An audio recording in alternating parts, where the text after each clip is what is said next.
আসসালামু আলাইকুম। ইসলাম শ্রমিক ও মজুরের প্রতি অত্যন্ত সংবেদনশীল ও ন্যায় বিচারমুখী ধর্ম। আমাদের প্রিয় নবী সাল্লাল্লাহু আলাইহি ওয়াসাল্লাম নিজে শ্রম করেছেন, মেষ চড়িয়েছেন, ব্যবসায়িক কাজ করেছেন। তিনি শ্রমের মর্যাদা সর্বোচ্চ পর্যায়ে তুলে ধরেছেন। ইসলামের মজুরের সবচেয়ে বড় হক হল ন্যায্য ও সময় মতো পারিশ্রমিক প্রদান। রাসূলুল্লাহ সাল্লাল্লাহু আলাইহি ওয়াসাল্লাম বলেছেন, মজুরকে তার ঘাম শুকানোর আগেই তার মজুরি দিয়ে দাও। ইবনে মাজাহ হাদিস নং 2443।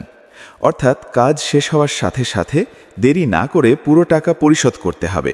মজুরি কম দেওয়া, আটকে রাখা বা কোনো অজুহাতে বঞ্চিত করা এগুলো মহাজুলুম।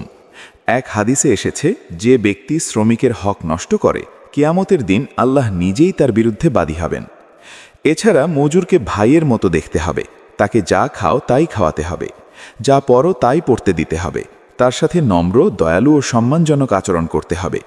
কঠিন কাজ বেশি চাপিয়ে দেওয়া যাবে না, বিশ্রাম ও নিরাপদ কর্মপরিবেশ দিতে হবে।